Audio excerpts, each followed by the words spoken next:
Boa noite, gente. Sejam bem-vindos a mais um colóquio do Observatório de História em Quadrinhos da ECA USP. Hoje nós vamos ter a apresentação do Henrique Perini sobre o capítulo do livro que trata da relação entre imagem e texto nos quadrinhos do Chris Ware, que é um quadrinista americano, atual, faz um quadrinho super complexo.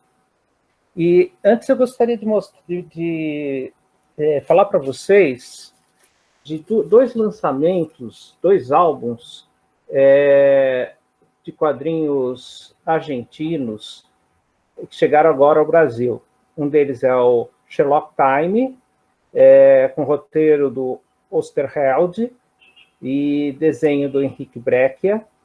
Esse quadrinho foi publicado no jornal Hora Cero, entre 1958 e 59.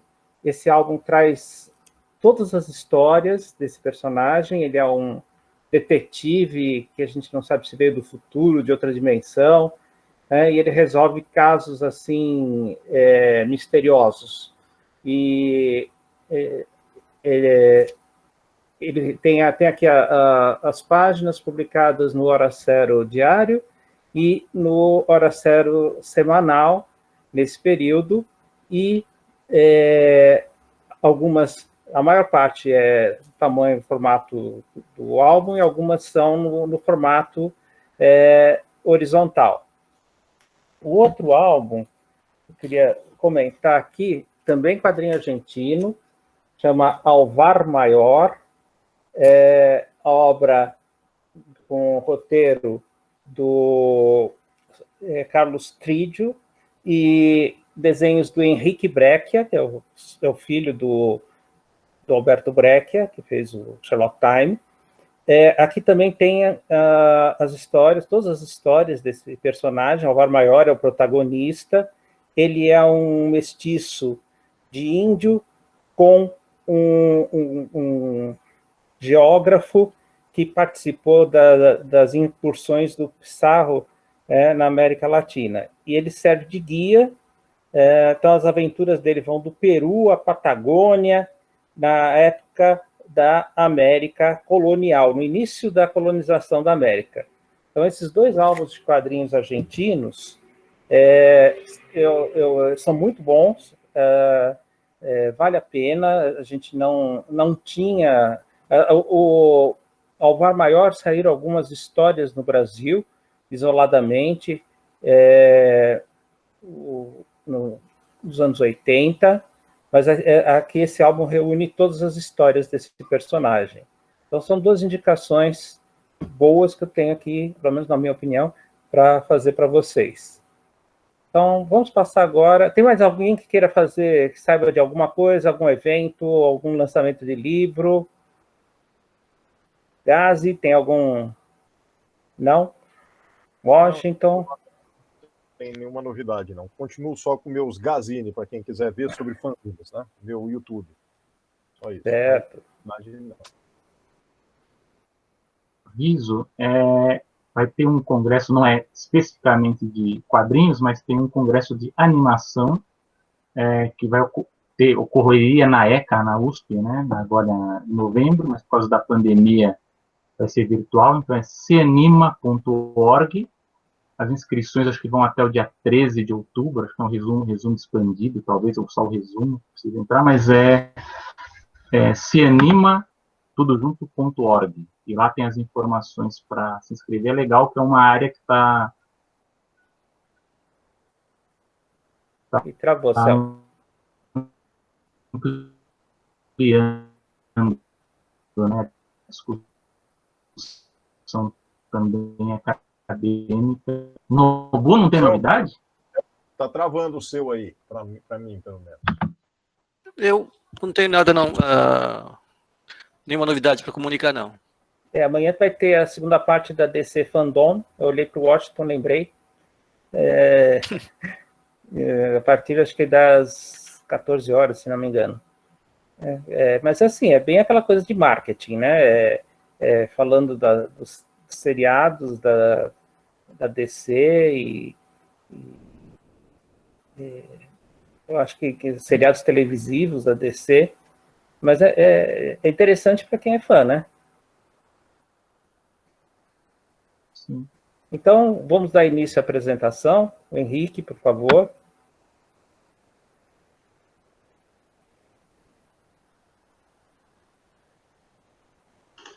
Vou colocar aqui.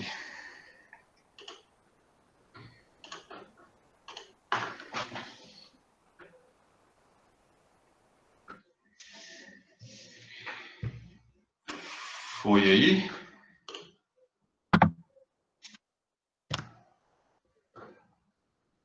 Tá bem. O PowerPoint agora resolveu parar de funcionar.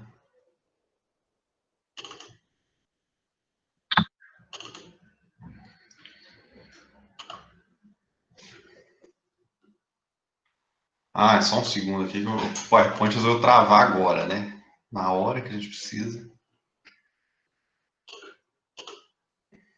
Bom, enquanto isso, Roberto, só para lembrar, né, nós temos as apresentações do Cyber Jornadas agora, né, no fim do mês, é isso? É para lembrar. Não está dando para ouvir, Gás. Alô, tá me ouvindo? Oi, agora sim. Não, é só sobre as jornadas, né? Tá tudo certo, né? Só no fim do mês agora, apresentação. 23, 24, 25. A programação deve ser publicada no site, esperamos agora no início da próxima semana. Vocês estão vendo aí? Sim. Agora foi. Então, eu não coloquei aqui o nome do autor desse capítulo, mas é o Gene Kannenberg Jr., que é um quadrinista também, e ele escreve um capítulo nesse livro sobre o Chris Ware. Para quem não conhece, né, Chris Ware é um autor americano, ele é um quadrinista, a cara dele, ele é mais famoso por essas obras que é o Building Stories, que é esse daqui da... Vocês conseguem ver meu mouse aqui? Esse aqui da direita é o Building Stories, e o da esquerda aqui, que é o Jimmy Corrigan. Ele ganhou o prêmio Eisner várias vezes. Eu coloquei aqui também um autorretrato dele com Charlie Brown, né, porque ele se inspira muito no Schultz. Ele já vi entrevistas ele falando que o Schultz foi o primeiro quadrinista que ele viu que conseguiu colocar muito sentimento num desenho super simples, que ele via aquilo ali e via que ali tinha alguma coisa. E o Chris Ware, ele é conhecido por uma coisa que o autor aqui diz, né, muito sobre o jogo que ele faz com as palavras e os desenhos. Eu vou explicar um pouco mais detalhadamente daqui a pouquinho, mas além de ser conhecido por isso, ele também é conhecido por ter uma narrativa melancólica, mais intimista, e é engraçado que vendo assim as entrevistas dele, você vê que o cara ele é assim, né? Ele sempre fala, eu sou super inseguro até hoje, eu nunca sei se um trabalho meu vale a pena. Ele parece que tem um pouco da síndrome do impostor, assim, e várias entrevistas, os entrevistadores falam, nossa, mas sério, depois de conquistar tudo, você ainda acha isso? E eu acho que essa melancolia dele também acaba passando pro quadrinho dele.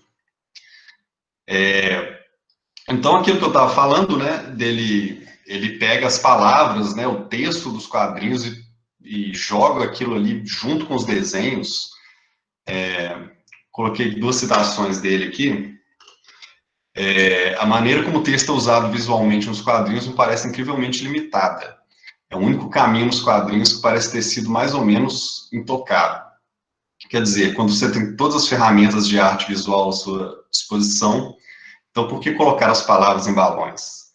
E outra citação dele aqui, como as ferramentas de arte visual e design são padronizadas e combinadas, é o que torna as coisas interessantes e emocionalmente reais. Ao sintetizar a mecânica visual da linguagem escrita com os efeitos da visão, uma história em quadrinhos engana você na ilusão de teatro.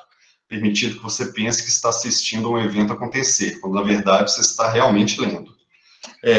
Ele fala que quando ele começou a estudar artes, ele trabalhou um pouco com animação, né, desenho animado, e ele diz que ele não gosta dessa passividade, de você simplesmente assistir um desenho, que para ele o mais legal é você ir criando as coisas na sua mente à medida que você vai lendo. E os críticos, eles elogiam muito o trabalho dele, consideram super complexo do ponto de vista formal, né, da forma do quadrinho mesmo, da forma como a página é apresentada, e ele é caracterizado por páginas muito intricadas, e ele consegue manipular aqueles arquétipos tradicionais, né, super-heróis, cowboys, astronautas, e consegue contar coisas muito sensíveis com esses personagens, né, coisas com relação à aceitação, à perda, à dor, desejo, essas coisas assim. Deixa eu ver se o próximo... aqui é um trecho do Building Stories. Eu lamento muito eu só conseguir ler isso numa tablet, porque eu queria ter isso num papel, porque assim, eu acho que a experiência de ler isso num papel aberto assim, é completamente diferente de ler numa tablet. Mas aqui a protagonista da história, né, ela, à medida que ela vai, né, vamos ter informações sobre a vida dela e vamos dizendo assim, vai saber mais a fundo com relação a ela, o autor coloca imagens, primeiro, ela remetendo à infância, então coloca uma imagem dela criança no meio do livro, assim, e depois mais adulta. Ele brinca também com as palavras, aqui não está muito pequeno, não vai dar para ver, mas às vezes usa letra cursiva, às vezes usa aquela letra de forma mesmo, tradicional. E aqui são como se fossem 3 fases da protagonista, que isso tudo tem a ver com o texto aqui também. Ele explora, né, essa natureza gráfica do texto também, e o autor ele discute exatamente isso, o uso do texto nos quadrinhos do Chris Ware, relacionando com as teorias visuais, né, para demonstrar a compreensão, como esse autor tem essa compreensão sobre os fundamentos potencial dos quadrinhos. E o Chris Ware, ele dá uma atenção muito grande à aparência, posicionamento do texto, aparência visual, layout da página. Ele tem um cuidado para que isso seja uma ferramenta diegética, que isso também conte uma história, né? Não é só uma disposição de quadrinhos para ficar mais agradável de ler. Tudo aquilo tem um propósito também. Então, com relação a isso, ele é muito, muito minucioso, inclusive. O design, para ele, né, como eu falei, um elemento narrativo crucial. E o arranjo desses elementos na página cria uma ilusão de teatro e de representação da narrativa. Deixa eu dar uns exemplos aqui, que vai ficar mais fácil. Se eu der um zoom aqui, vocês veem?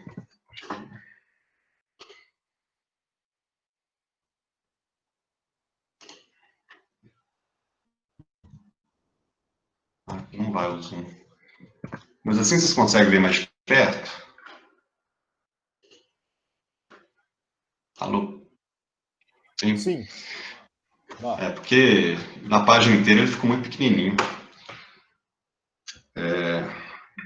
Então, nessa página... Peraí, deixa eu achar aqui.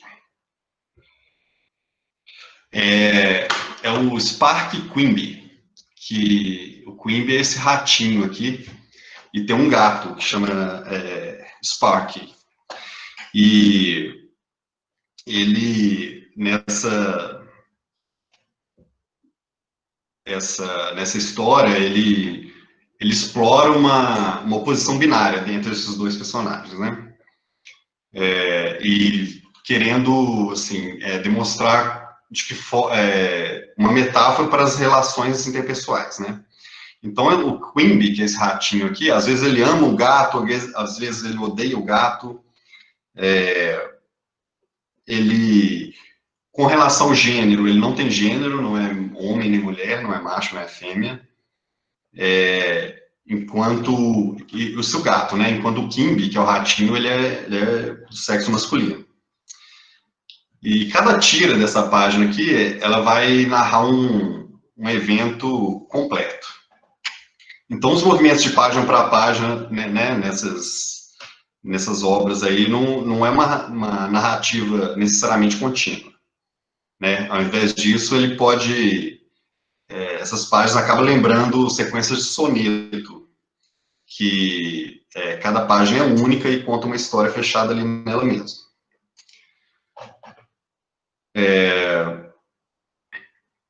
Então, aqui no topo da página, você vê o ratinho aqui várias vezes, né? Ele já coloca as frases aqui, ele brincando com as letras.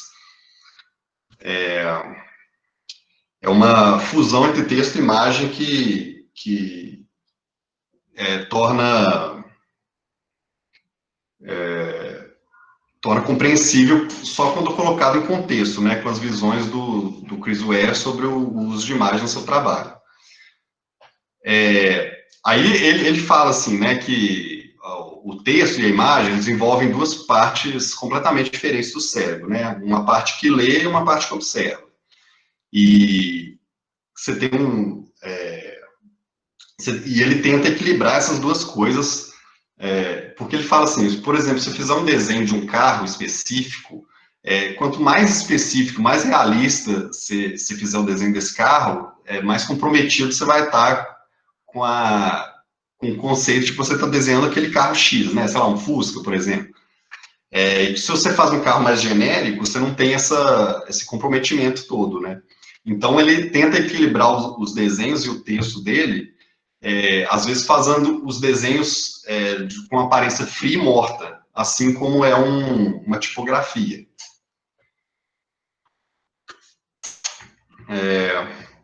Então, para essa página aqui, começa com ele dormindo na cadeira aqui, ele dormindo aqui, na cadeira da casa dele, e ele é acordado por um telefonema, né, provavelmente do Sparky, que é o gato.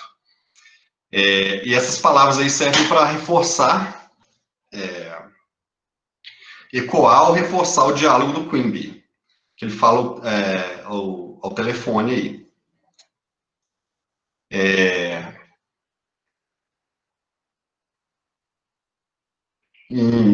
Esse texto aqui, né, essas palavras aqui, ele fornece um elemento estrutural, né, de contextual para o design da página também.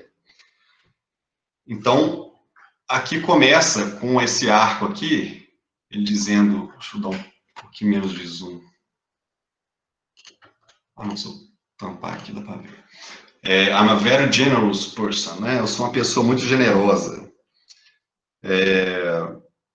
O I, esse aqui, né, que é o I, né, eu, ele é superdimensionado em comparação ao resto da frase, né. Aqui é uma pena que eu não consegui achar isso em cores, porque, assim, se eu for falar aqui de cores do Chris Ware, nós vamos ficar até meia-noite, né. Mas eu queria mostrar aqui também essa página colorida, porque tem toda uma questão das cores, às vezes ele usa um azul para reforçar um vermelho, ou vice-versa e tal.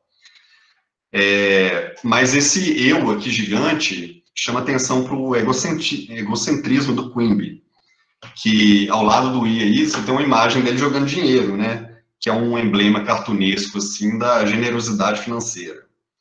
Ele usa essa cartola, né? Que ecoa aí o grande eu, criando uma espécie de diferença entre a imagem e o texto.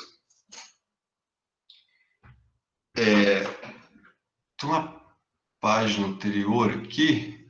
Mas eu não coloquei. Tem uma página anterior que está oferecendo uma bebida também, que simboliza uma autopiedade. E tem o person aqui, né, o N aqui do person, mas o eu aqui do lado está em negrito destacado, né? Porque, mas eu, né, but I. ele começa a levar o olhar do leitor de volta para a página, da direita para a esquerda, para adicionar a frase, mas eu apenas não suporto estar perto de você mais. Então, você começa lendo a frase da esquerda para a direita, né? Eu sou uma pessoa muito generosa, mas aí pega e volta de novo. Mas eu não suporto ficar perto de você mais. Então, esse vai e vem espelha o contraditório de dois pensamentos, né? Eu sou uma pessoa generosa, mas eu não te suporto muito. E aqui, não sei se vai dar para ver, ele está dando uma martelada aqui, né, no T do but, como se fosse um martelo e um prego. Ele simboliza a dor que ele está infligindo ao seu amor, e paradoxalmente ele mesmo. A palavra just, but I just, aqui, ó, que está saindo, oferece tipo um poleiro, né, um palanque para ele ficar em cima. E também uma barreira verbal na sua declaração dolorosa.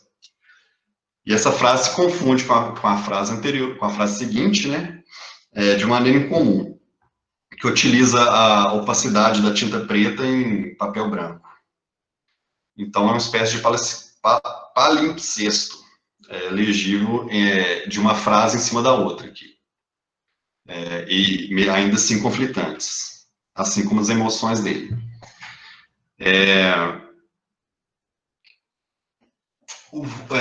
Você, na frase anterior, you, aqui, se mescla com você me faz feliz, às vezes, embora.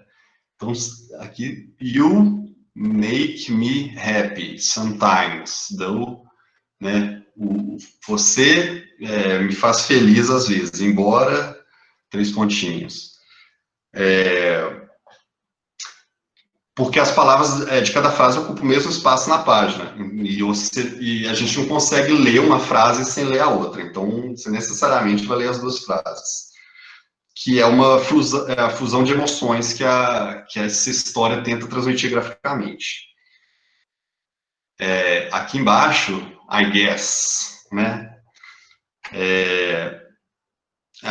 Esse I guess nesse quadro, porque aqui em cima ele meio que está sonhando, né? Aqui nesse quadrinho de cima ele ainda está dormindo, e aqui ele acorda com esse I guess. Ele é despertado pelo telefone, né? Que esse I guess reforça a sua incerteza do seu estado emocional.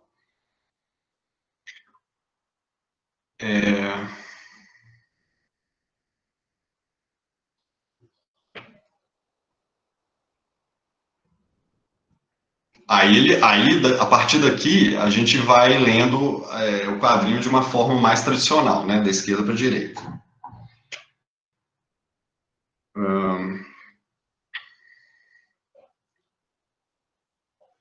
Tem um...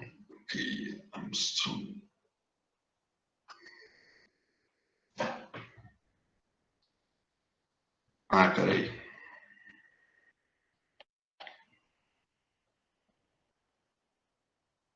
Tem uma frase que eu não estou achando.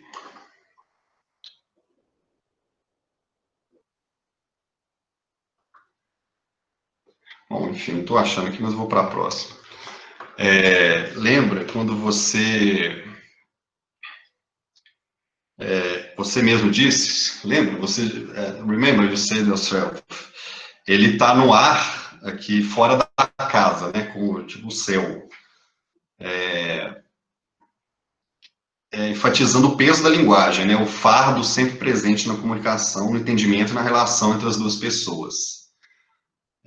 Depois disso, as cenas são subdivididas, né? Ainda mais, com o tamanho mais reduzindo ainda. E, mesmo assim, a linguagem corporal dele ainda diz muito, assim, como se ele estivesse falando, expressando sua inquietação, tanto com o autor da chamada, quanto com relação aos seus próprios sentimentos. E é uma maneira pela qual o Chris Ware tenta tornar seus desenhos mais legíveis, ao invés de mais ilustrativos. Nossa, o painel final aqui não vai dar para ler, mas ele está falando assim, eu disse que estava ocupado.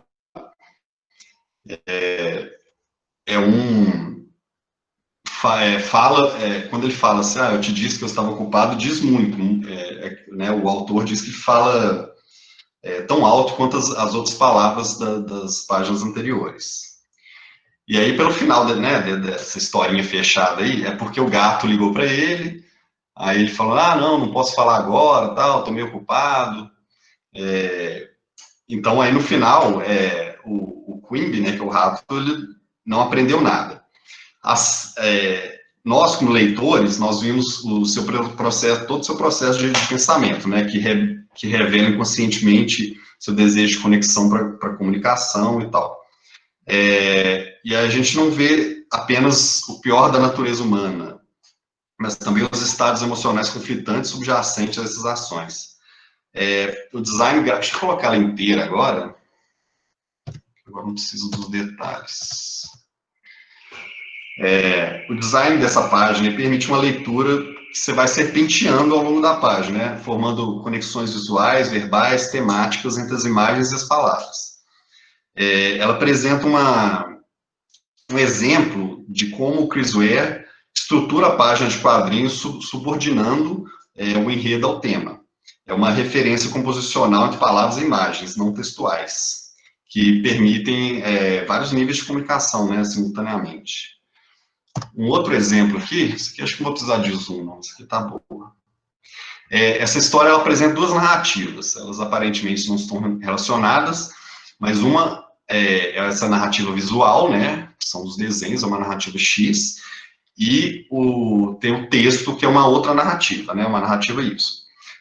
O desenho, ele mostra uma espécie de clichê pulp, né, dos anos 50, um super-herói versus um cientista louco. Enquanto, salvando a donzela em apuros. Enquanto o texto conta em primeira pessoa a história de um menino e os problemas que ele e sua mãe têm com os homens. Essa narrativa é dividida e colocada nos balões de palavra, e efeitos sonoros e outros elementos textuais. E apresenta duas narrativas no mesmo espaço. Então, na primeira página aí, a gente vê o super-herói consertar um fio defeituoso dentro de um cérebro de um cientista louco aí, antes de fugir pelo ouvido dele. E essas narrativas são acompanhadas de 6 caixas de texto, né, vamos chamar assim, forma de legenda ou balão de pensamento. E descreve como o preconceito do padrasto do narrador perturba tanto a mãe, que ela eventualmente larga o cara.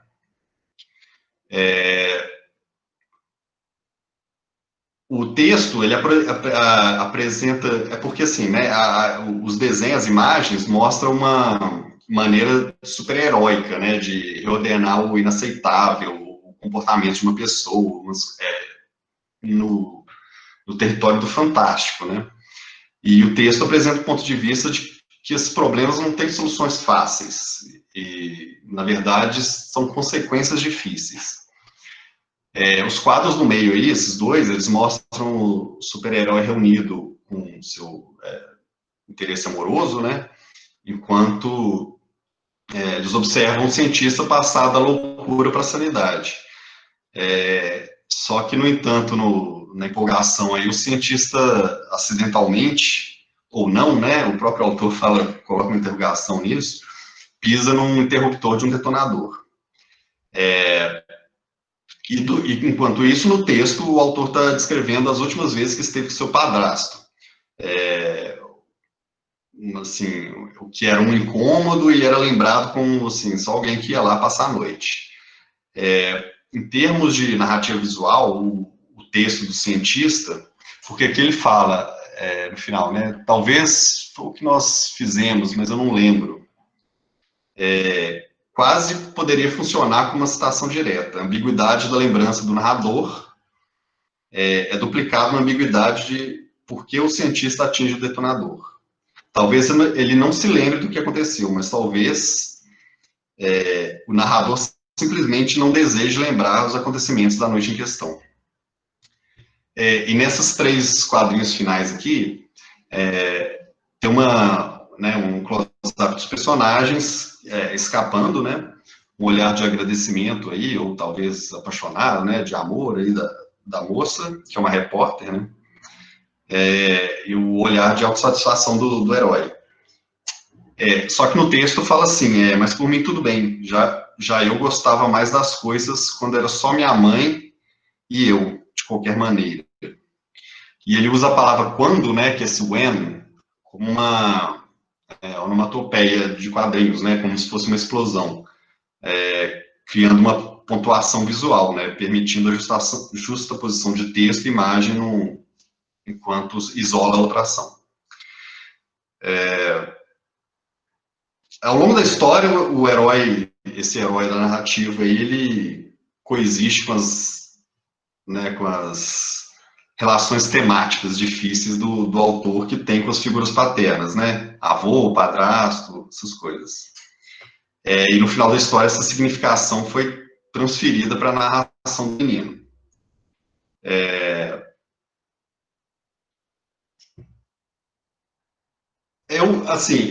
Quando eu li o capítulo, a primeira coisa que eu falei assim, tem muito exemplo aqui, é um negócio muito rico e não vai dar tempo.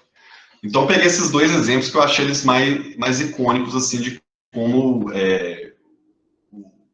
o Chris Ware, ele consegue mesclar essa parte de texto e essa parte visual, né, do desenho, ele consegue fazer uma coisa mais diferente, né, ele desconstrói muitos conceitos, né, por exemplo, de você necessariamente ler da esquerda para a direita, né, ele vai da esquerda para a direita, nesse quadro aqui, ó, tem toda essa questão aqui da linha do telefone que vai passando em volta dos quadrinhos e tal. Ele brinca muito com isso, ele não é tímido nesse sentido, assim. Ele é muito elogiado por causa disso, né? E esse tipo de coisa não está aí à toa, porque essas coisas, elas representam um estado psicológico, né, na página. Ela consegue te dar mais informação através de um design, um layout da página, isso consegue te dar mais informações ainda a respeito da história, dos personagens, ou que quer que seja. E aí o autor, ele fala assim, que o Chris Ware, ele deu uma contribuição enorme, não só para os quadrinhos, mas para a literatura visual como um todo. Ele pega elementos tradicionais de quadrinhos, salões, né, painéis, esse tipo de coisa, onomatopeias, narrações e tal, e combina de forma muito sofisticada, enfatizando uma materialidade do texto também, né? O texto não é só uma coisa para você ler, mas é um elemento, ele transforma um elemento físico da história, né? É um elemento visual, moldando a estrutura narrativa dele. O texto é frequentemente usado de forma específica, né, numa função narrativa, como essa do Quimby aqui que a gente viu, direcionando o olhar do leitor, né, assim, ao longo das páginas, que elas vão para frente, vão para trás, de forma não linear, né, refletem metanarrativamente sobre suas histórias, né, sobre seus temas, esse uso de textos, né, de forma exibitiva, assim, ele muda a aparência do próprio texto e a publicação vai ressoando, né, ao longo dos quadrinhos. E ele oferece um exemplo, assim, de quadrinhos que usam meios textuais e visuais muito concretos para abordar o que ele quer, né? O que ele quer abordar não depende da história. E esse uso esse uso tão aprimorado, né, do texto, assim, demonstra uma imensa compreensão das propriedades e do potencial desse meio como expressão artística, né, de usar isso nos quadrinhos de forma extremamente criativa. E é isso.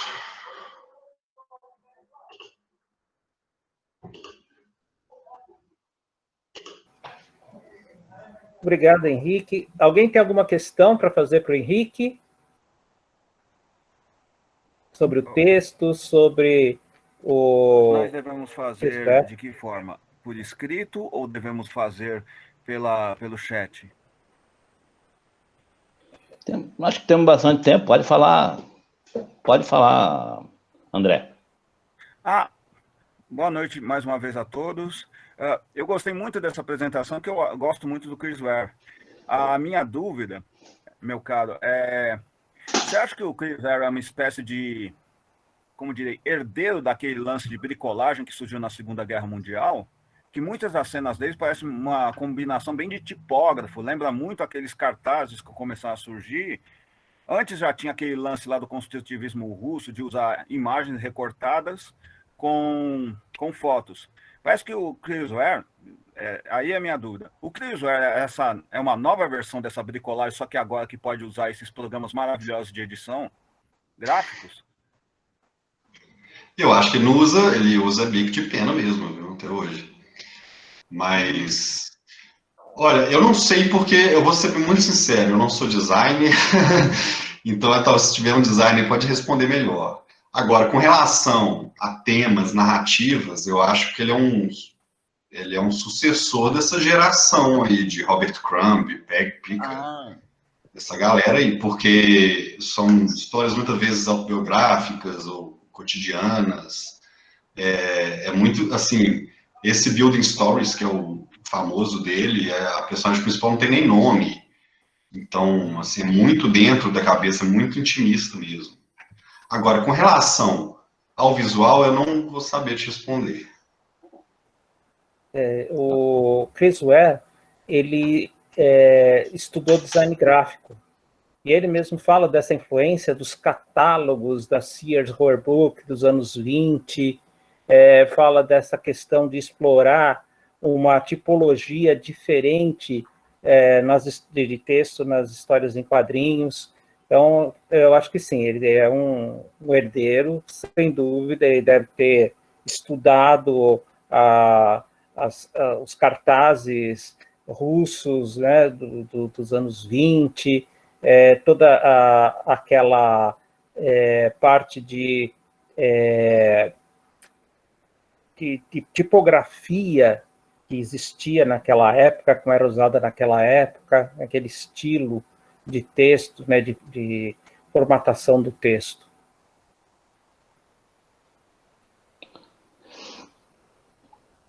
Eu vou dizer, quer dizer, talvez uma heresia. Eu confesso que não gosto do trabalho do cara, acho que é muito complicado demais para mim. Eu sou mais favorável a um quadrinho mais simples e mais linear. Eu acho que eu nunca me senti bem com esse tipo de quadrinhos, talvez porque o meu domínio de design é muito limitado, né? Então, não é o tipo de quadrinho que me agrada. Reconheço a ousadia do autor, né? Mas o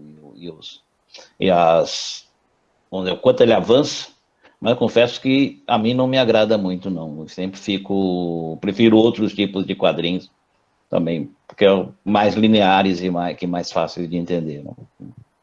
É uma limitação minha, reconheço, nesse aspecto. E como nunca entendi muito bem a Valentina, né? Valentina, que sempre eu ouvia pessoal fazendo análises maravilhosas da Valentina, eu olhava e falava, mas eu confesso que eu não vi nada disso daí. E sempre morria de inveja das pessoas que entendiam, conseguiam ver todas aquelas coisas na Valentina. Eu confesso que nunca consegui ver tanto assim, mas daí é apesar que gosto muito da Valentina, muito mais do que gosto do Chris Ware até, né? Mas apenas para vocês poderem me pichar por aí, né, que eu não entendo nada de quadrinhos. E peço desculpas por ter me atrasado aqui hoje, porque falei, sinal de velhice, eu estava assistindo um filme e acabei esquecendo, nem notei que a hora tinha passado, né? Então daí acabei perdendo a hora. Eu muito agradeço o Roberto por assumir aqui. Era bom, professor? Eu tô ficando velho. Era bom, era uma série do Blue Bloods lá com Tom Selleck, que eu gosto muito dessa série. Estamos assistindo todas as temporadas, né? Então, comecei a assistir, estava muito bom, acabei esquecendo, mas são 8h20. Morro de vergonha, entendeu? Peço desculpas para todos. Quando vocês estiverem com 63 anos, vocês vão passar por isso também, não se preocupem. A gente pensou que você estava sem energia em casa. Não, na minha energia já não tenho muita, mas de qualquer forma, não foi esse o caso. Essa foi distração mesmo. Você falou da Valentina, eu acho que tem uma analogia da Valentina com o Chris Ware, que é a questão da Gestalt. Você criar determinados elementos visuais e você perceber forma e fundo, ou só a forma ou só o fundo.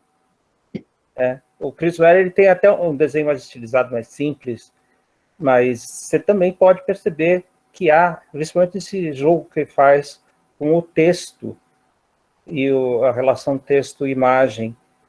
Você tem uma metanarrativa nessa relação que, se o leitor não perceber, ele não pega a totalidade do que o autor quis dizer. Sim. Como eu falei, é um quadrinho bem hermético, né? Exige, inclusive, um conhecimento do meio que não é comum a todas as pessoas, né? Então, mas a história, é um quadrinho que permite várias leituras. Então, você pode ler sem, você não atinge aquela leitura de um leitor especializado, mas ao mesmo tempo você consegue usufruir daquela história num nível que é vamos dizer, o adequado para você, para o seu nível de leitura, né? É uma subversão das regras, né, de usar o textual para dar informação, né? Assim, para dar informação visual, né? Usar o texto para dar informação visual sobre os personagens, sobre a história.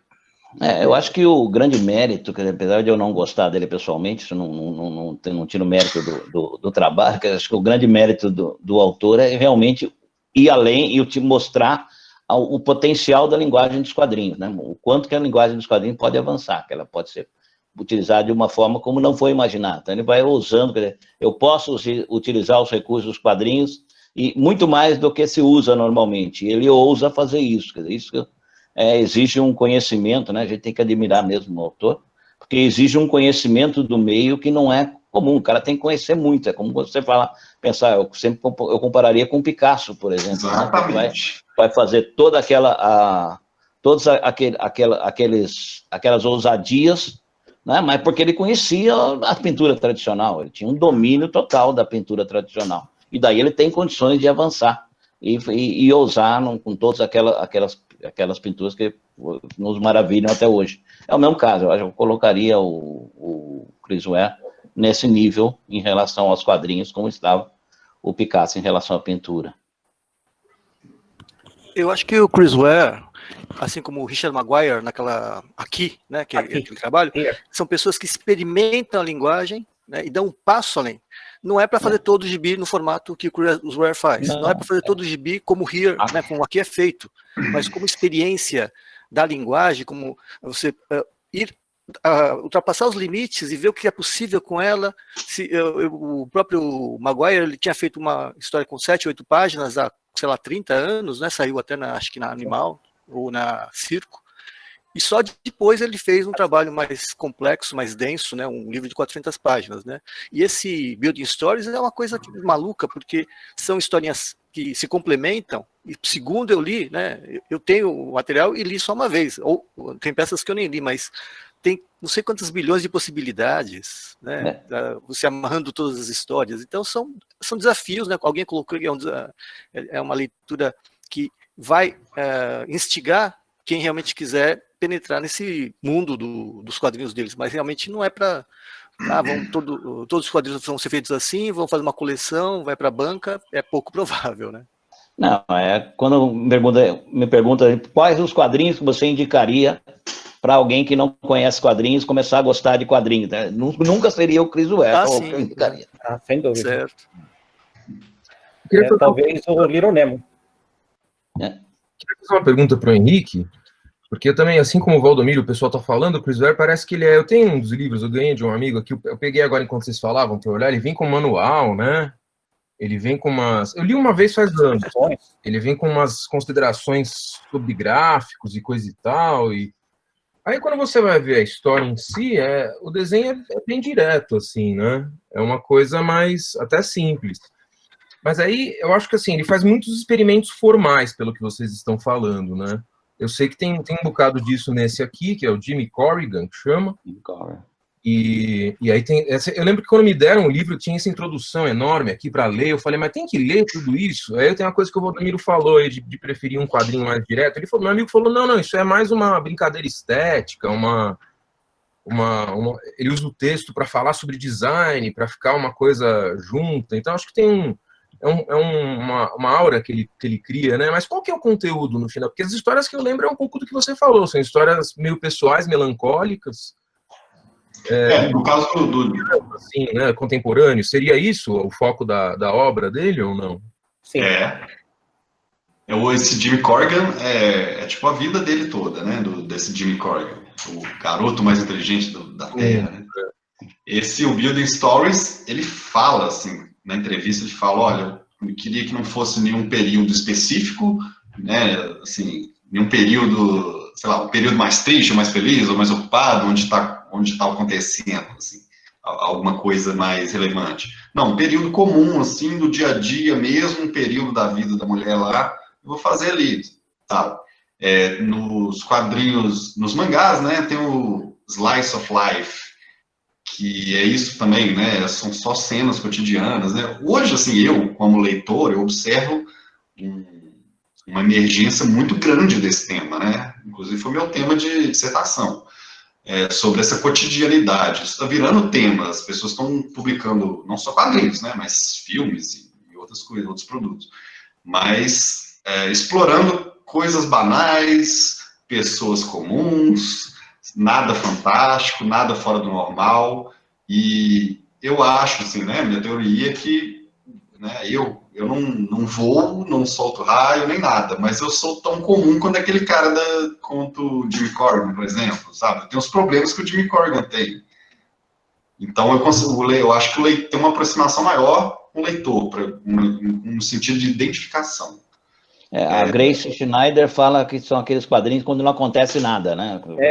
Você faz uma história que não acontece nada, né? Então, mas o cara fica contemplando, eu e meu umbigo vamos à praia, né? Então, basicamente é isso.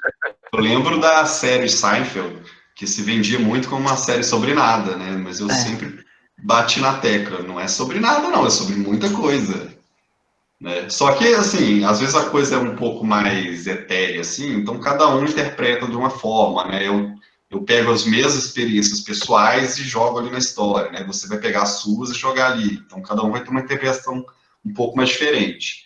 Mas, porque são histórias mais soltas e tal. Mas eu acho que ele anda, igual eu falei, assim, eu acho que ele é descendente de uma galera tipo Robert Crumb, o próprio Joe Sacco, assim, né? Que se inseria nas histórias e tal, para falar sobre coisas mais cotidianas mesmo.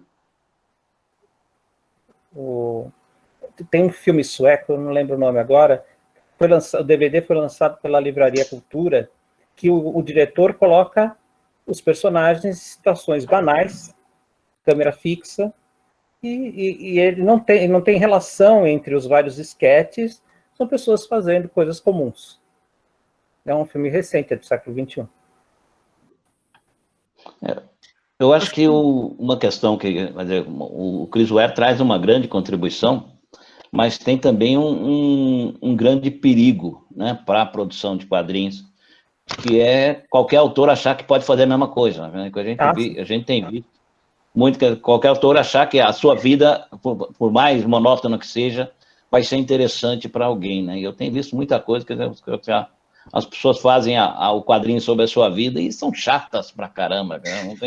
Eu não tenho nenhum interesse, dá vontade de mandar falar com o autor e dizer, olha, ninguém tem interesse em conhecer isso daí, isso que essas coisas, mas não, a gente tem que respeitar, logicamente, eu como uma pessoa que incentiva os quadrinhos, jamais poderia falar esse tipo de coisa para alguém, mas nem sempre, às vezes as pessoas, quando essa tendência de falar de si, né, às vezes eu penso que se perde um pouco aquela característica das histórias em quadrinhos, que é de contar histórias, da imaginação, que as pessoas pensam que desenvolvem e tal. Não fico falando.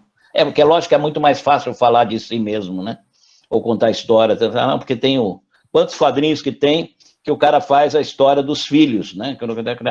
Nasceu a filha, faz muita festinha, que o pai faz, quando é que começa a fazer tiras contando as peripécias do filho ou da filha, né? E com coisa que só ele, pai e a mãe, que gostam, né?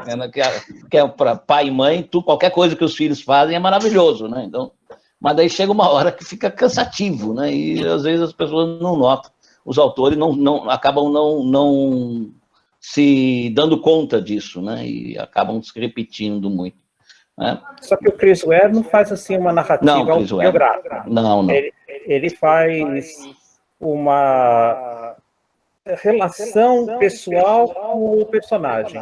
O personagem é o avatar dele. Agora é minha vez de levar... Sim. Opa. Não, minha vez de levar porrada, porque a respeito do que o professor Valdomiro comentou, é o que eu achei quando eu li os retalhos do Craig Thompson. Pô, o cara chato, faz xixi na cama, não sei o que lá, e fica falando, ai, eu não posso pecar, porque eu sou cristão, sou católico. Eu achei, sinceramente, Habib, né, que é outra história dele, mais interessante nesse aspecto, como narrativa, como história. E é um catatãozão que fez sucesso, todo mundo adora retalhos, mas eu tive essa impressão, né? O meu cotidiano, a minha vidinha, sei lá, medíocre, né, dá um livraço de 500 páginas. Bom, eu posso estar errado, porque vendeu tanto, né? Então... Oi, boa noite. Boa noite. Olá, a audiência pode comentar? Pô, não existe audiência, aqui todos participamos, vai lá, fique à vontade. Sim.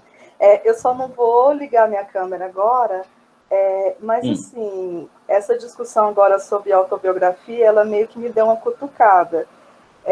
E eu acho que os dois exemplos que a gente tem são bem interessantes para se pensar formas de se fazer quadrinhos como autobiografias. Tem esse estilo mais direto, às vezes um pouco meloso, como é o caso do Craig Thompson, né, com retalhos, ou às vezes mais agressivo, como eram os quadrinhos do Crumb, ou um pouco mais profundos, como os do Spiegelman.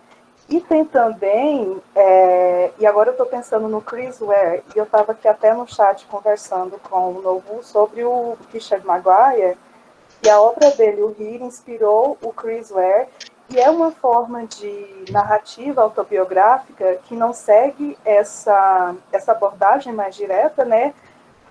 O autor, ele aparece ali, mas eu acho que alguém comentou que tem um personagem que acaba representando ele, mas não é ele diretamente ali. Então, em alguns casos, chega a ser até não no caso deles, mas eu estou pensando no meu próprio, eu estou defendendo porque eu já fiz um trabalho autobiográfico. Perfeito. Você pode utilizar um personagem para falar de situações da sua vida, sem necessariamente ser uma coisa tão ligada aos fatos que realmente aconteceram. No caso, por exemplo, do Jimmy Corrigan, um pouco da história do personagem que vai conhecer o pai, e aí tem aquele desencanto, e aí eu vou dar spoiler, o pai morre. Também me parece, eu lembro que quando eu li na época, reflete um pouco a própria história do Chris Ware em relação ao próprio pai. Sim. Então, assim, a gente tem esse personagem que tem essa ligação com o autor, então, mas não é uma ligação assim tão explícita. Você tem que procurar e ler e ver entrevistas para você fazer essa ligação. E eu acho isso interessante quando o autor não se coloca ali explicitamente falando, porque gera muito mais identificação quando você vê a história através de um personagem, assim. Então, assim, por exemplo, tem livros muito bons autobiográficos, por exemplo, da Marjane Satrapi, os da Bechdel, que são essa representação mais direta do autor, mas tem, no caso do Chris Ware e até mesmo do Richard Maguire, essa presença do autor, mas de forma mais implícita ou de forma mais poética, assim. No caso do Chris Ware, o leitor, se ele não está a par dessa história do Chris Ware com o pai, não vai fazer diferença ao ler o Jimmy Corrigan. tá? Porque o Jim Corrigan é um personagem, não é o autor, embora reflita vários dilemas, né, que esse autor teve na vida. Então, não vai influenciar em nada a leitura. Então, só quem conhece a história do Chris Ware é que vai fazer essa relação. E muitos autores fazem isso, né? O personagem passa a falar coisas que o autor pensa.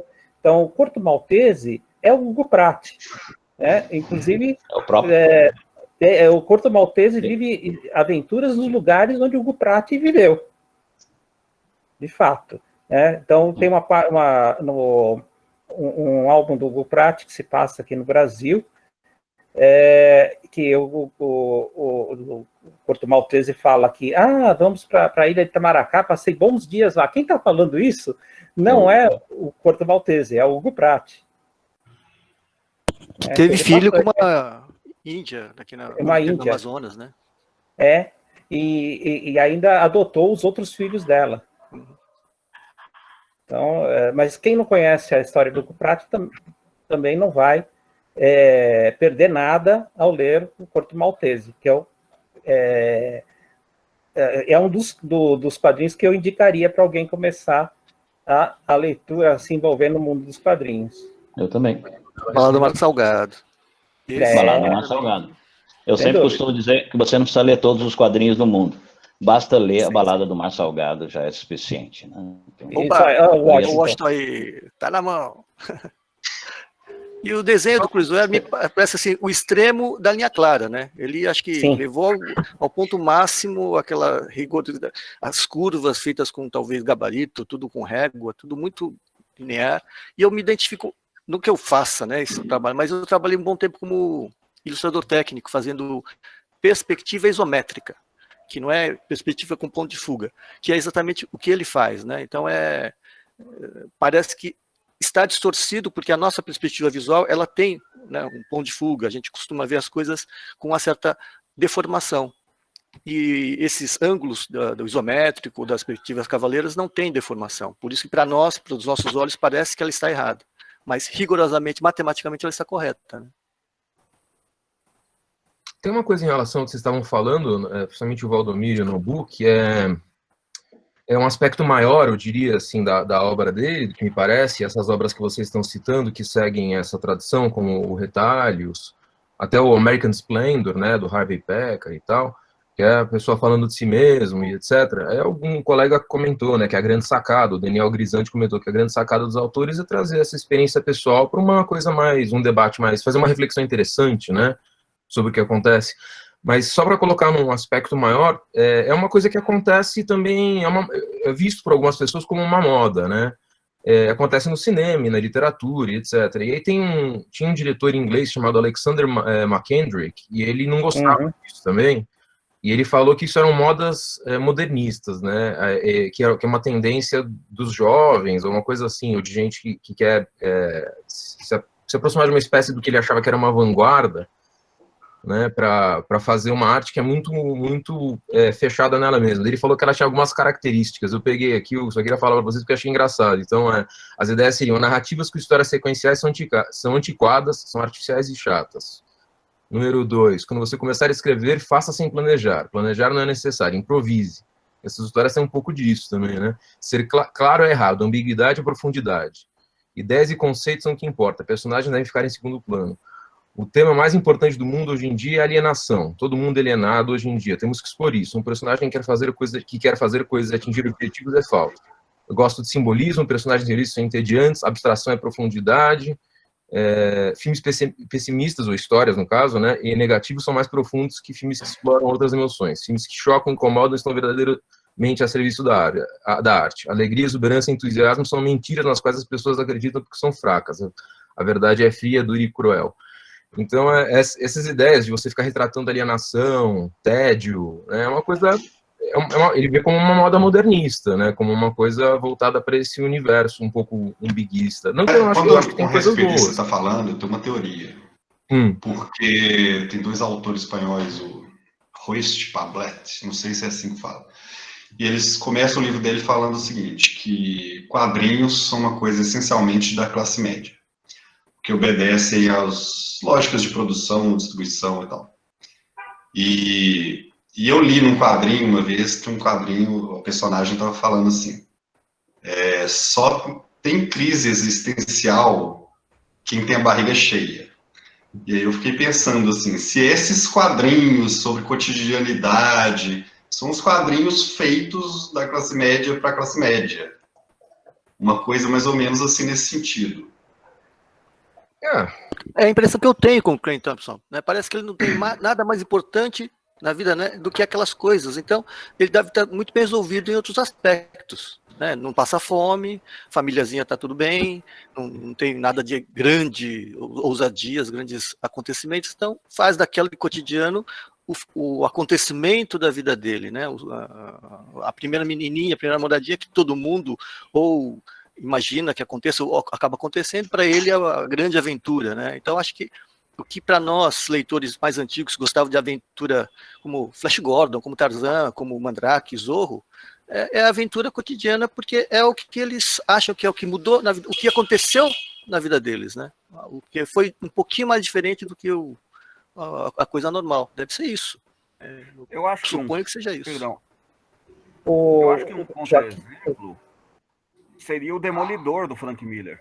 Porque o Demolidor do Frank Miller, quando vai apresentar justamente o Demolidor, ele tem uns problemas de pobre. Aquele problema clássico do Demolidor com... Literalmente, toda a representação do personagem. Ele é um menino católico, filho de um boxeador fracassado, mas ele tem um problema porque o pai é muito honrado e ele não quer desobedecer o pai. Eu acho que aí eu concordo com tudo que é falado do Chris Ware, mas talvez os quadrinhos do Frank Miller sejam inovadores porque ele apresenta crises de consciência de gente de origem pobre. Talvez a grande sacada dele... Depois ele deu uma perdida ali nas coisas, mas em Demolidor parece que tem muito essas crises. Por exemplo, a crise dele com a Elektra. É a crise do menino bonzinho que se apaixonou pela moça desgraçada do colégio. E pior, ela gostou dele também. Aí não sei se é o momento. Eu entendo a ideia do quadrinho como classe média, mas dependendo da década, acho que da década de 80 para 90, que estava havendo uma grande produção de quadrinhos, esses autores que vão entrando e inovando, eles vão apresentando outras crises de consciência e de existência de gente que não é necessariamente a classe média, mas que está acessando esse tipo de produção. Principalmente pela escola, que aumentou o ensino público. Então, esse pessoal parece que está debatendo outras coisas.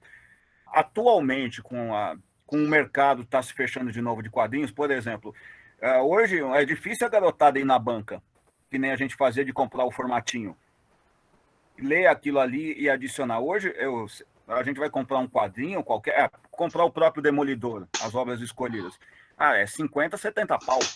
Um garoto como eu não acompanharia hoje Demolidor com o dinheiro que eu tinha. Na época, fazer uma confissão aqui extrema de pobre. Eu trabalhava de office boy, eu passava por baixo da catraca, matava passe de ônibus, quando era aquele passe de papelzinho, e ia trocar numa banca. Porque tinha um chileno desgraçado que trocava quadrinho por passe. Pô, eu não conhecia Foi esse assim cara. que eu consegui ler Batman Cavaleiro das Trevas. Eu queria fazer duas observações. Uma em relação à fala do Joaquim. A Grace Schneider, que é a autora do livro O que acontece quando nada acontece, ela fala que essa postura autobiográfica de retratar a depressão é um fenômeno da pós-modernidade. Então, ela vai falar que esse tipo de narrativa ela é possível depois que a gente já entendeu a lógica, por exemplo, da linguagem dos quadrinhos. Então, não é um fenômeno moderno, mas pós-moderno, no caso dos quadrinhos. E a segunda observação, o André levantou essa questão do Demolidor, da classe social e tal. Originalmente, os quadrinhos eram feitos para pessoas pobres. E imigrantes também. Imigrantes que não sabiam falar a língua e queriam aprender, né? Eles retratavam os diálogos, o texto desses quadrinhos tinha o sotaque desses imigrantes. E é só pegar as primeiras histórias do Popeye. Então, os primeiros quadrinhos, eles não eram feitos para intelectuais.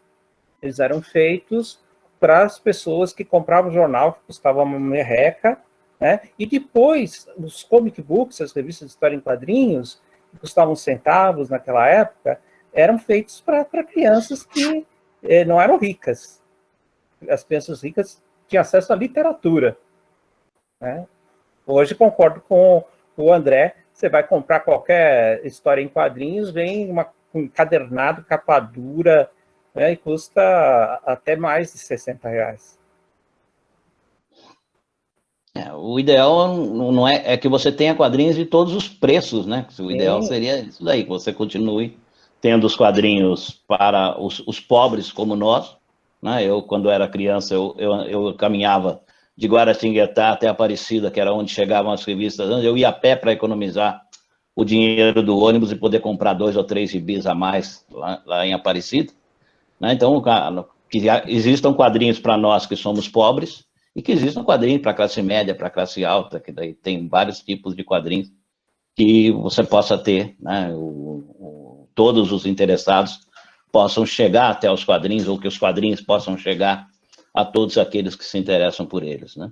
É como os livros, né? Antes as editoras tinham 2 edições, a paperback, né, que era a de capa simples e papel inferior à qualidade, e aqueles capa dura que custava mais caro, com papel melhor, tal. Então tinha as 2 opções. Se você queria um livro com capa dura e com papel melhor, você ia pagar mais. Se você não tinha dinheiro para comprar, você tinha a possibilidade de comprar. Só que as editoras de quadrinhos, agora, elas estão investindo em livrarias.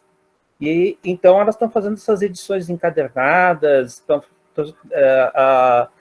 inclusive por causa dessa pandemia, as pessoas não estão indo mais tanto às comic shops e tal. Então, as editoras perceberam que fazer uma edição mais sofisticada e vender em livraria dá mais dinheiro, porque custa mais caro. E uma tiragem pode ser bem menor. Não que eu queira entrar muito nisso, mas vocês têm sentido alguma coisa em relação a essa produção feita por financiamento? No mercado editorial em geral, né, por financiamento coletivo, eu tenho visto parece que o mercado está muito indo para esta solução. Eu estou vendo já anúncios de quadrinhos feitos em financiamento coletivo, né? Eu estou falando do caso das grandes editoras, né, que estão fazendo essa opção pela livraria. Mas você tem, sim, inclusive, muitos artistas brasileiros que não teriam espaço estão indo para o Catarse. Então, mas além dos autores independentes, a própria Veneta está colocando coisa no crowdfunding, acho que a Zarabatana também, algumas editoras estão colocando. Tem umas que, um ou outro título, eu até acho que tudo bem, mas quando todos os títulos da editora ela coloca no crowdfunding, eu acho errado, porque qual é o risco que ela corre? O editor ele tem que ter esse risco, faz parte da atividade do editor, confiar naquela edição, arriscar que vai vender, né? Mas não sei como é que o pessoal tem reagido a isso. Eu particularmente acho imoral uma editora lançar mão do crowdfunding aí, desse Catarse, essas coisas aí tudo. Acho imoral porque o editor está abrindo mão da característica de empresário. Ou ele é empresário ou ele não é.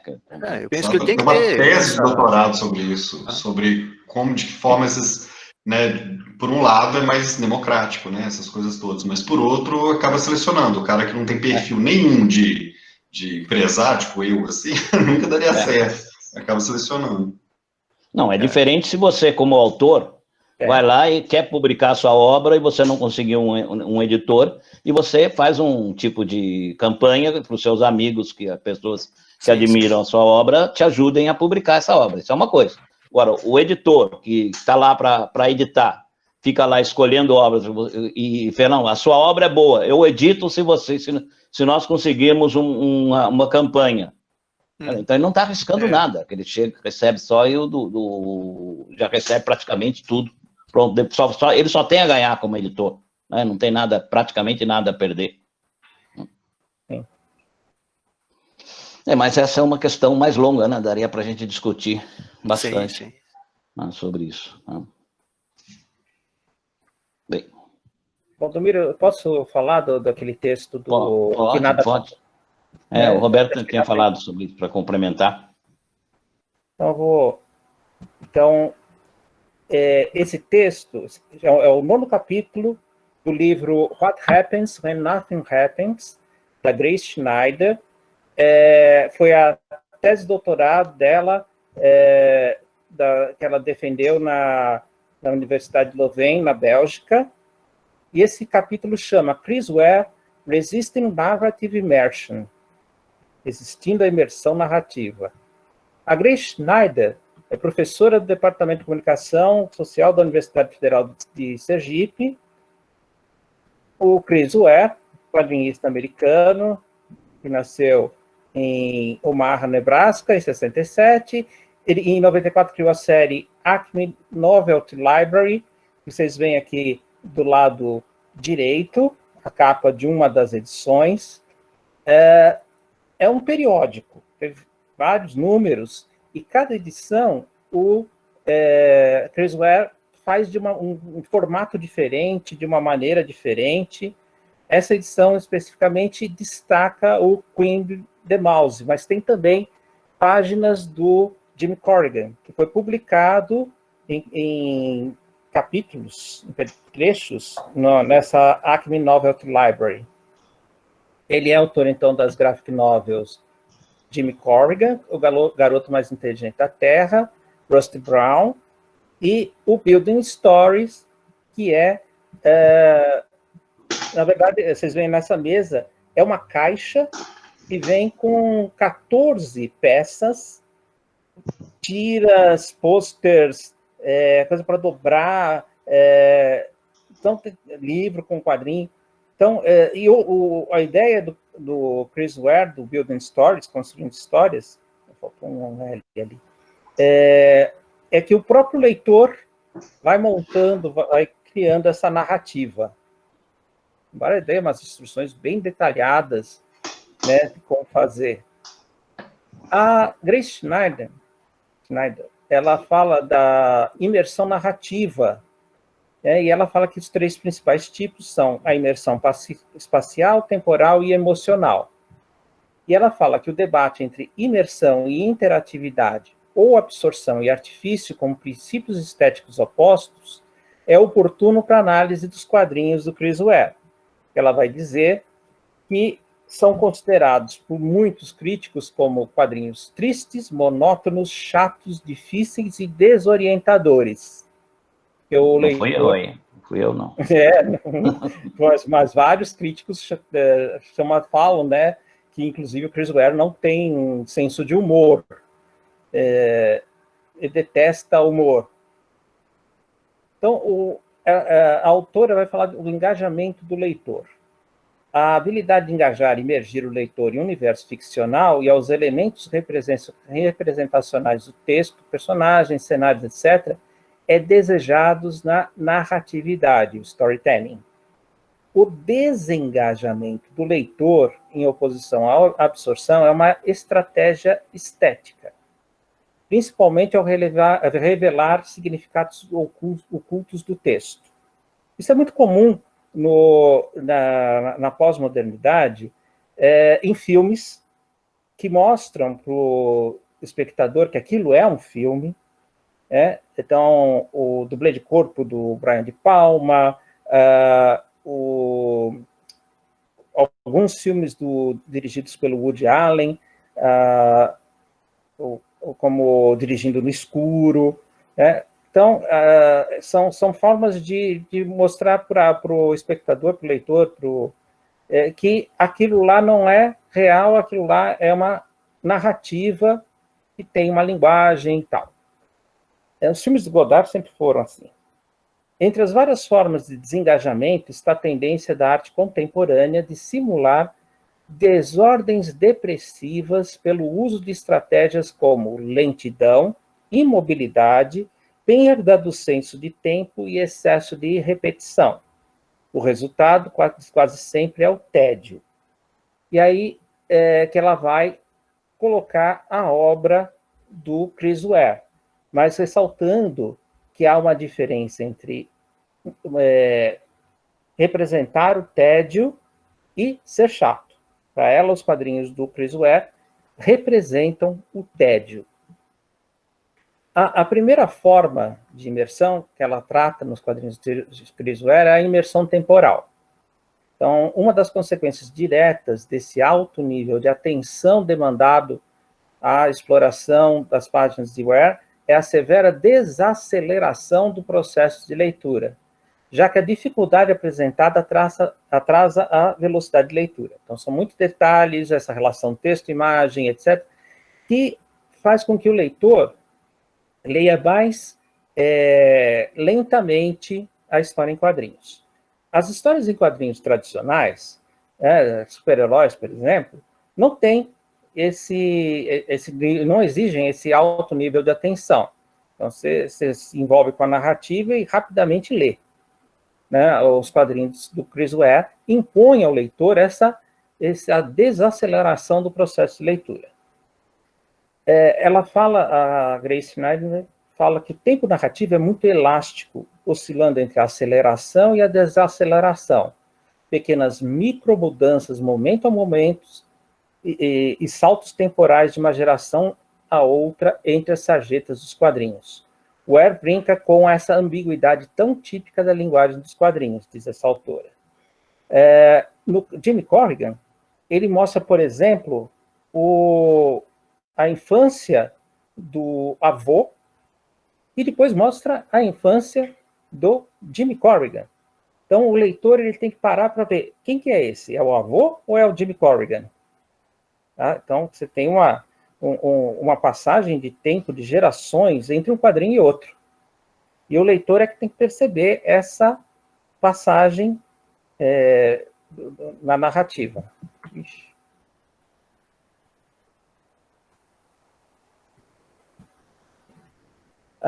Aqui tem para exemplificar essa relação temporal.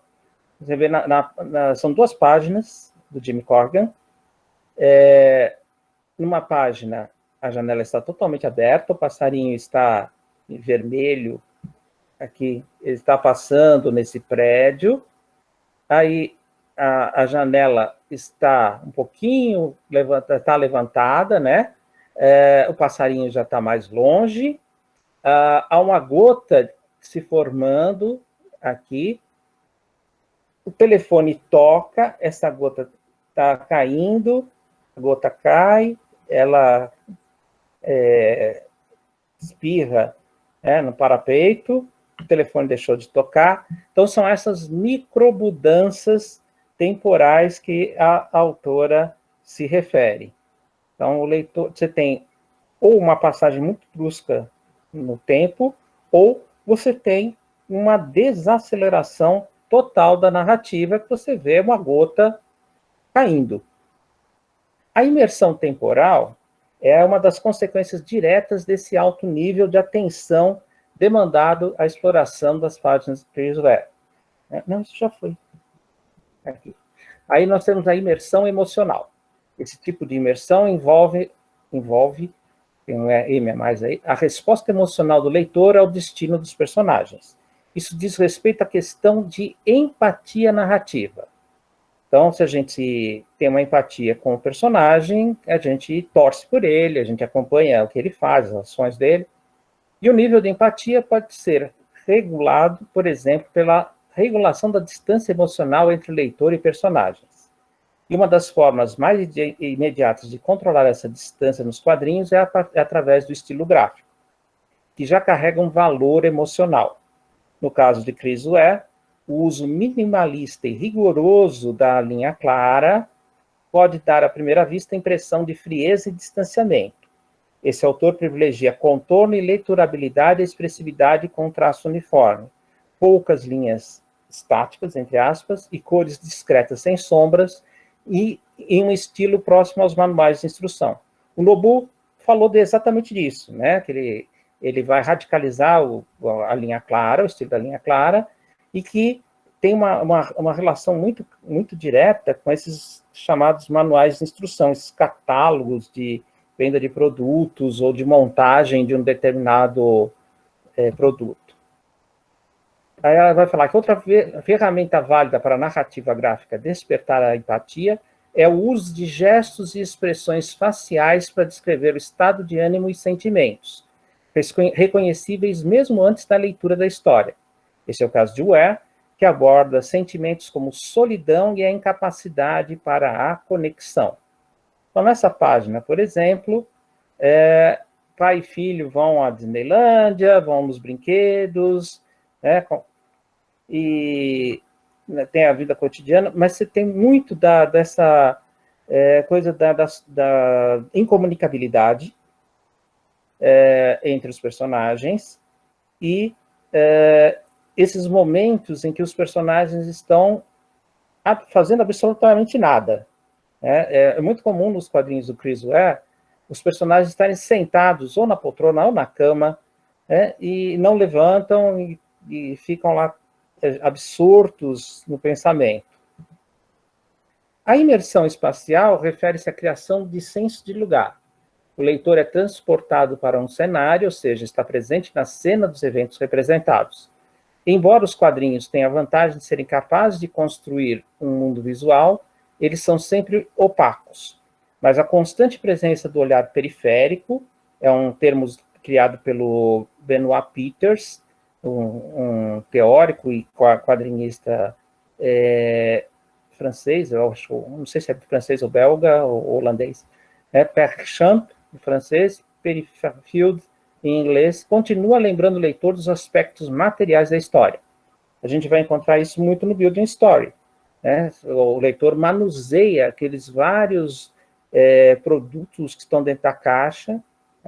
Os quadrinhos de Chris Ware adotam um regime vigilante de concentração para seguir a história, promovendo a interatividade do leitor. O layout da página leva uma prevalência do texto como jogo em relação ao texto como mundo. Então, esse jogo de selecionar o que está lendo, o que está vendo, relacionar as partes, transforma a história em quadrinhos num jogo diferente de ser uma representação do mundo. Aí a gente vê essa página muito próxima daquela que o Henrique mostrou, que você vai seguindo o texto, e tem ilustrações, e tem uma série de outros elementos visuais, tem quadrinho. Aqui também você tem que seguir essa lógica dessas setinhas indicando o caminho da leitura, a palavra agora, now, e momentos diferentes isso lembra muito, o aqui, personagens em épocas diferentes, num determinado espaço, a fotografia rasgada, o pai sendo cortado da vida e da foto da mãe e do filho. E a autora termina dizendo que a crítica ao trabalho de Chris Ware diz respeito à ideia de que a cultura de entretenimento nos carrega passivamente. Ware cria quadrinhos que recompensam os leitores pacientes e laboriosos, primeiro com seus layouts de páginas vertiginosos e suas composições diagramáticas.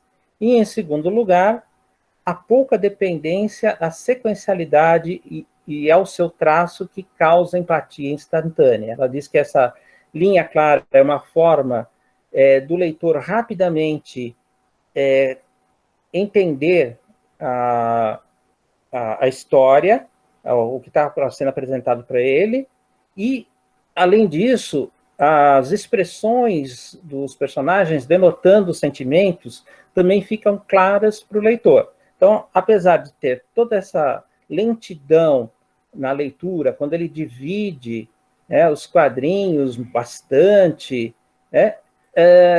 o estilo gráfico dele faz com que o leitor flua, se mova, emerja nessa narrativa. Então é isso, esse último capítulo da Grace Schneider, tratando dessa questão do tédio, né, nas histórias do Chris Ware, e mostrando que, além dessas coisas do cotidiano, há também uma complexidade maior nessas narrativas que estão muito além dessas representações aparentemente banais. Alguma pergunta? Eu acho que a gente pode fazer um paralelo com a montagem dos filmes atuais de aventura, de ação, que tem aquele ritmo de videoclipe, né? São não sei quantos cortes em cada segundo. E o filme iraniano, que tem aquelas cenas, o caminhãozinho na ponta, ele passa na paisagem toda, então você fica contemplando.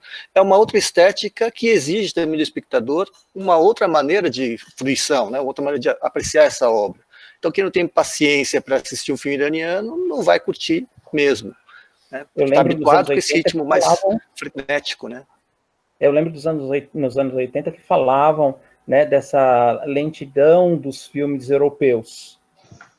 Porque é uma lentidão comparada a essa narrativa frenética de Hollywood. Sim, sim. Mas os franceses estão copiando essa estética agora, né? Os filmes de sucesso da França, exatamente a mesma forma. Tem explosão, tem carro voando.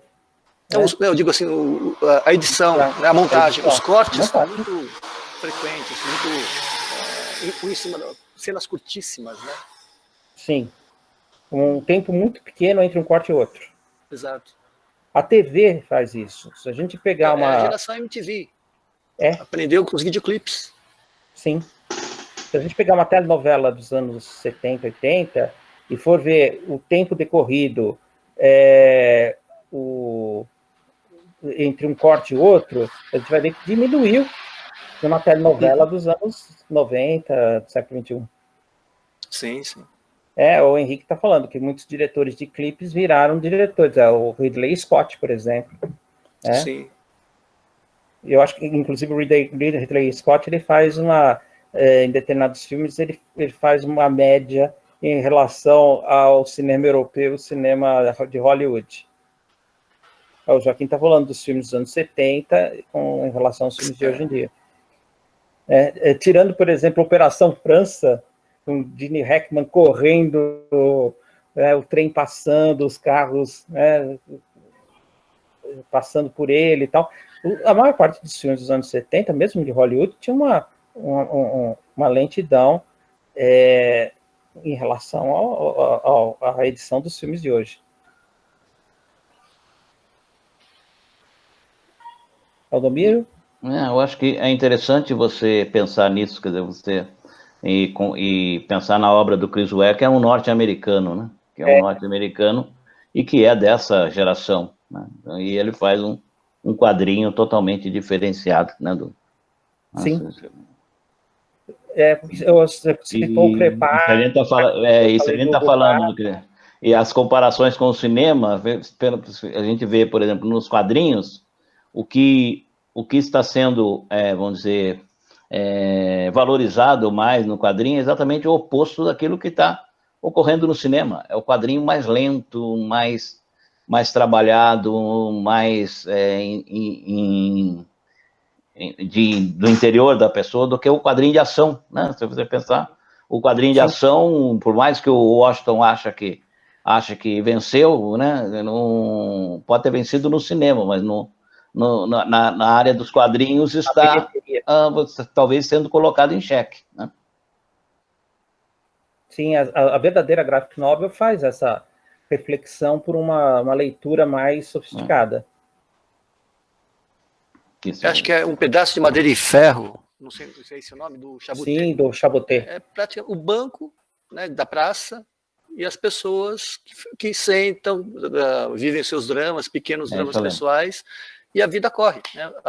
As estações passam, a mudança na paisagem. Sim, é um bom exemplo. Essa gráfica é muito boa, eu lembro. Sim, sim. Não me lembro de quem é o autor, mas eu lembro. Eu acho que está lembrando do Eisner. É o Chaboté, que fez o Moby Dick também.